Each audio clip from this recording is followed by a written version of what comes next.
ఒక good governance ఇచ్చినటువంటి ప్రభుత్వాన్ని తమకున్నటువంటి మేనేజ్మెంట్తో కానీ తమకున్నటువంటి వ్యవస్థలతో కానీ మంచి చేసినటువంటి ప్రభుత్వాన్ని ఏ రకంగా డిమోరలైజ్ చేయాలి, మంచి పాలన అందించినటువంటి ప్రభుత్వాన్ని ఏ రకంగా బ్యాడ్ ప్రాపగండాతో క్యారెక్టర్ అసెసినేట్గా చేయాలంటున్న దాంట్లో తెలుగుదేశం పార్టీని చూసి నిజంగా అది ఒక రకంగా సిగ్గుపడాలి. వాళ్ళ ఆలోచన విధానాల్ని వీటన్నిటిని కూడా దాదాపుగా ప్రతి ఒక్కరికి సాచురేషన్ మూడ్లో వెల్ఫేర్ ఇచ్చినటువంటి విధానంలో కానీ ఇచ్చిన మేనిఫెస్టోని 100% అమలు చేసే విషయంలో కానీ కరోనా లాంటి మహమ్మారి భయంకరంగా ప్రపంచాన్ని గమనించినప్పుడు ఏ రకంగా రాజకీయ పార్టీ కానీ ఒక ముఖ్యమంత్రి వివరించాల్సిన తీరులో జగన్మోహన్ గారు వివరించిన తీరు కానీ, మెడికల్ కాలేజెస్ కానీ, హాస్పిటల్స్ కానీ, అదే రకంగా స్కూల్స్, గవర్నమెంట్ స్కూల్స్ కానీ వీటిని అన్నిటినీ ఎంతో మంచిగా చేస్తే కూడా అనునిత్యం బురద జల్లేటువంటి కార్యక్రమం చేస్తూ మరొక పక్కన వాళ్ళు ఎన్నో రకాలుగా చెడు చేస్తున్నా కూడా, ఎన్నో రకాలుగా ప్రజలకు నష్టం చేస్తూ వ్యవస్థ నిర్వీర్యం అవుతున్నా కూడా మట్టి ఇసుక అనేది లేకుండా, లిక్కర్ అనేది కాకుండా, భూములు దోచుకోవడంలోనే కాకుండా అన్నీ చేస్తుంటే కూడా అదేదో మంచి పాలన అందిస్తున్నామన్నటువంటి వ్యవహరించేటువంటి తీరు చూసినప్పుడు నిజంగా ఆశ్చర్యం కలిగిస్తుంది. ఇవన్నీ ఒక ఎత్తైతే ఈరోజు తెలుగుదేశం వాళ్ళు ఏ రకంగా వ్యవహరిస్తారు, మంచిని ఏ రకంగా తగ్గిస్తారు, చెడుని ఏ రకంగా పెంచుతారు అనే దానికి ఈరోజు ఒక స్పష్టమైనటువంటి ఉదాహరణ మనం తీసుకోవచ్చు. అందులో భాగంగానే ఈ సెకీ ఒప్పందం. సెకీ అన్నటువంటిది సోలార్ కార్పొరేషన్ ఆఫ్ ఇండియా అన్నటువంటిది ఏదైతే సెకీ ఫామ్ అయిందో ఆ కంపెనీ సంబంధించి ఏదైతే అది ఒక లైసెన్స్డ్ పాన్ ఇండియాలో పవర్ని పర్చేస్ చేసి డిస్కామ్స్కి అమ్ముతుందన్నమాట ఈ సెకీ అన్నటువంటి కార్పొరేషన్. ఈ కార్పొరేషన్తో అత్యంత తక్కువగా జగన్మోహన్ రెడ్డి గారు ₹2.45 యూనిట్కి ఒప్పందం చేసుకుంటే ఏ రకంగా వ్యవహరించారో ఆ రోజు గతంలో అన్నది మనం చూసాం. జగన్మోహన్ రెడ్డి గారు ₹1,00,000 కోట్ల నష్టం చేశారు, 1,10,000 కోట్లు నష్టం చేశారు ప్రజలకు. దానివల్ల ఎంతో నష్టం జరుగుతుంది ప్రజలకు అని మాట్లాడిన వీళ్ళు ఈరోజు మరి ₹4.60 ఒప్పందం చేసుకున్నారు. దీన్ని ఏమనాలి?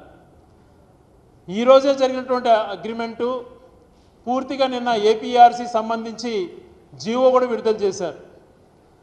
యాక్సెస్ పవర్ వాళ్ళ దగ్గర నుంచి ₹4.60 యూనిట్ ఛార్జ్ కొన్నట్టుగా క్లియర్గా వాళ్ళు అంగీకారం తెలిపారు. ఆ జీవో విడుదల చేశారు. మరి ₹2.45 జగన్మోహన్ రెడ్డి గారు అగ్రిమెంట్ చేసుకున్న రోజున మీరు ఆ రకంగా మాట్లాడారే, మరి ఈ రోజున మీరు ₹4.60 చేసుకుంటున్నారు. దీన్ని ఏమనాలి? ఎంత దోపిడీ జరుగుతోంది ఇక్కడ? దీని గురించి ఎందుకు ఏ మీడియా మాట్లాడట్లేదు? గతంలో ఏదో నష్టం జరిగిందని మాట్లాడిన వారందరూ కూడా ఎక్కడికి పోయారు? నిజంగా జగన్మోహన్ రెడ్డి గారు పరిపాలన ఏ రకంగా ఉంటుంది, వీళ్ళు ఏ రకంగా దుష్ప్రచారం చేశారంటే ఇది ఒక ఎగ్జాంపుల్గా తీసుకోవచ్చు. ప్రజలకు భారం పడకుండా ఇంటర్ స్టేట్ ఛార్జెస్ లేకుండా అవి కూడా వే ఆఫ్ చేయించుకొని ₹2.49 జగన్మోహన్ రెడ్డి గారు అగ్రిమెంట్ చేసుకుంటే మరి ఈ ప్రభుత్వం నియంత్రణ మండలిని బెదిరించి నియంత్రణ మండలిలో ఉన్నటువంటి జీవో నెంబర్ 108 దాని ప్రకారం వాళ్ళ భయభ్రాంతులకు గురి చేసి ఈరోజు ₹4.60 చేసుకుంటున్నారే, ఇది దుర్మార్గం కాదా అని చెప్పి ప్రశ్నిస్తున్నాం. మరి గతంలో జగన్మోహన్ రెడ్డి గారు చేసిన మంచి పనులు కూడా ఈ రకంగానే చేశారు దుష్ప్రచారం. ఇది క్లియర్ కట్గా కళ్ళ ముందర కనపడేటువంటి వాస్తవం. ఏ రకంగా విద్యుత్తులో దోపిడీ జరిగిందో ఒకసారి ఆలోచన చేయమంటున్నా. మరి నాణ్యతమైనటువంటి విద్యుత్ ఇవ్వాలి,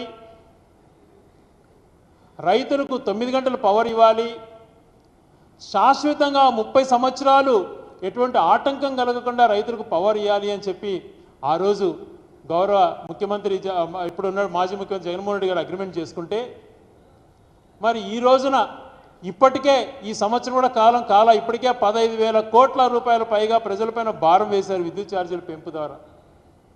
అవి చేయడమే కాకుండా మరి రాబోయే 20 సంవత్సరాలలో కూడా దుర్మార్గం దోపిడీ జరిగే విధంగా, ప్రజలకు నష్టం జరిగే విధంగా, ప్రజలకు మళ్ళా ఎంతో పెద్ద భారం పడే విధంగా ఈరోజు ₹4.90 60 అగ్రిమెంట్ చేసుకున్నారు. దీన్ని ఏమంటారు? గతంలో ఉమ్మడి రాష్ట్రానికి 10 సంవత్సరాలు పరిపాలన చేసినటువంటి చంద్రబాబు నాయుడు గారు విద్యుత్ అస్తవ్యస్తమైనటువంటి రీతిలో ఎక్కడ చూసినా లో వోల్టేజ్ ప్రాబ్లం, రైతులకు మినిమం ట్రాన్స్ఫార్మర్ కావాలంటే ఇచ్చేటువంటి పరిస్థితి ఉండేది కాదు, ఊర్లలో కూడా ట్రాన్స్ఫార్మర్ ఉండేటివి కావు. మరొక పక్కన రైతులను నిర్దాక్షిణంగా పొలాల దగ్గరికి వెళ్ళి కేసులు పెట్టడం, అరెస్టు చేసే పరిస్థితులు. అటువంటి పరిస్థితి నుంచి గౌరవ ముఖ్యమంత్రి రాజశేఖర గారు ఉమ్మడి రాష్ట్రానికి ముఖ్యమంత్రి అయ్యి ఉచిత విద్యుత్ తీసుకొని రైతులకు ఉచిత విద్యుత్ ఇచ్చి దేశంలోనే ఆదర్శంగా మిగిలి రైతులకు వెన్నెముకగా నిలిచాడు. వ్యవసాయాన్ని వదులుకుంటున్న రోజుల్లో మళ్ళా ఒక వ్యవసాయాన్ని పండగలాగా చేశాడు.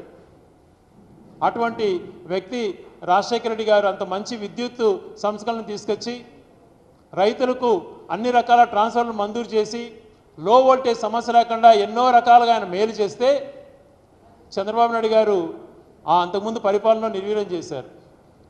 మరి రాజశేఖర గారు మరణించిన తర్వాత ఉమ్మడి రాష్ట్రంలో 2 ముఖ్యమంత్రులుగా పనిచేశారు. అప్పుడున్న పరిస్థితులలో ఏ రకంగా పెద్దగా మేలు జరగలేదు. అది కూడా చంద్రబాబు నాయుడు గారి మద్దతుతో జరిగినటువంటి పాలన మనకు అందరికీ తెలుసు. మరి 2014లో తిరిగి ముఖ్యమంత్రి అయినాడు రాష్ట్రం విడిపోయిన తర్వాత ఆంధ్రప్రదేశ్కి.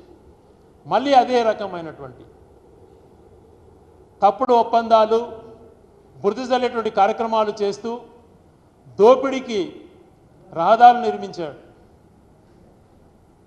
అన్ని రకాలుగా దోపిడే. ఈరోజు విద్యుత్ నియంత్రణ చూసుకుంటే తను ఒక విజనరీ అని చెప్పుకునేటువంటి చంద్రబాబు నాయుడు గారు ఒక అంశం ఆలోచన చేయాలి. రాష్ట్రం విడిపోయి ఆంధ్రప్రదేశ్గా ఏర్పడినప్పుడు తను విద్యుత్తులో అప్పుడే రాష్ట్రానికి విడిపోయినటువంటి రాష్ట్రానికి 29,000 కోట్లు పెండింగ్స్ ఉన్నాయి, బకాయిలు ఉన్నాయి.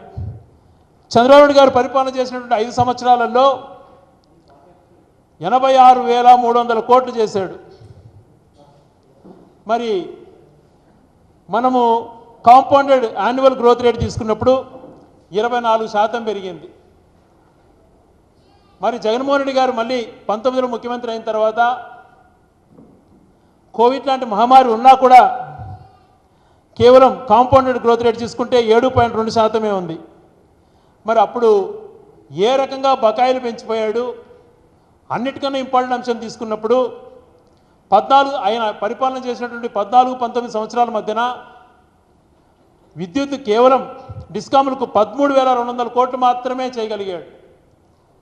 రైతులకు ఇవ్వాల్సినటువంటి ఉచిత విద్యుత్ బకాయిలు దాదాపుగా 8,900 కోట్లు పెండింగ్ పెట్టిపోయాడు.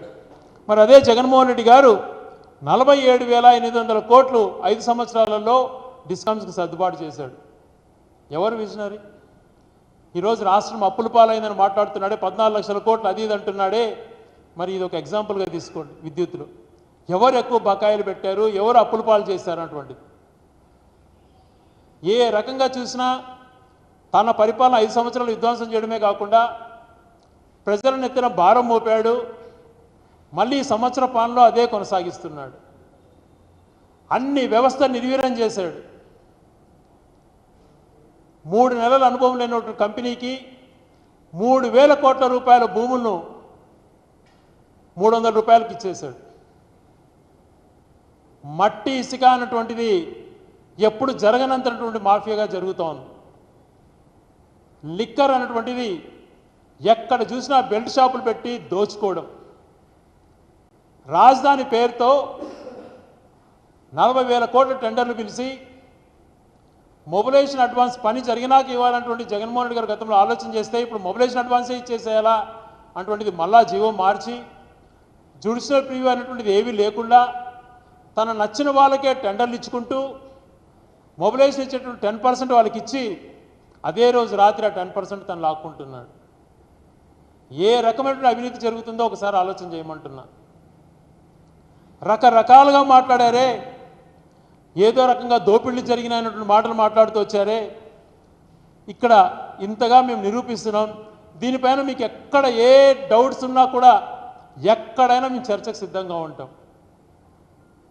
ఎవరిని మోసం చేయడానికి వ్యవహారాలు అంత జరిగిన టైంలో ఇప్పుడు ₹4.60 చేసిన తర్వాత దాన్ని తప్పు అన్నటువంటిది మాట్లాడకుండా ప్రశ్నించకుండా గతంలో ₹99 వస్తానింది జగన్మోహన్ గారు ₹2.49 చేసుకున్నారు అని విమర్శ చేసినటువంటి వీళ్ళు ఈరోజు ₹4.90 చేసుకుంటుంటే ఎందుకని నోరు మెదపట్లేదు. ఆ రకంగా అంతగా మాట్లాడారే జగన్మోహన్ రెడ్డి గారు. ఆదానికి లంచం ₹1,750 ఇచ్చేశాడు. అందరూ కాదన్న ఆదానికే సమర్పణ చేశాడు. నిర్ణయాలన్నీ సీఎంఓలోనే జరిగిపోయినాయి అన్నటువంటి ఒక మాజీ మంత్రితో మాట్లాడించి ఒప్పందం పేరుకే సెకి ఒప్పందం ఆదానితో ఇవన్నీ అడ్డుగోల రాతలు రాశారే. అధిక ధరలు ఎందుకంటే అడ్డుగోలు వాదనట. ఎవరు చేస్తున్నారు, మీరా మేమా? నన్ను అర్ధరాత్రి 1 గంటకు నిద్ర లేపి సంతకం చేసుకున్నారు. ఈ రకమైనటువంటి రోజు ప్రచారాలు చేశారు. జ్యోతి ఈనాడులో ₹1,90,000 ₹1,10,000 ఏదో జరిగిపోయిందని మాట్లాడారు. మరి రాష్ట్రానికి సంపద సృష్టిస్తానని మాట్లాడి చంద్రబాబు నాయుడు గారు ఈరోజు జగన్మోహన్ రెడ్డి గారు ₹2.49 అగ్రిమెంట్ చేస్తే నువ్వు ₹4.60 చేసుకొని ప్రజలపైన దాదాపుగా 2 నుంచి 3 లక్షల కోట్లు రాబోయే రోజులలో భారం పడుతుంది. జగన్మోహన్ రెడ్డి గారు ఆ రోజు ఈ డబ్బులంతా మిగిలించినందుకు ఎవరు విజనరీ అనాలా, ఎవరు సంపద సృష్టించాడన్నటువంటి మాట మాట్లాడాలి చెప్పండి.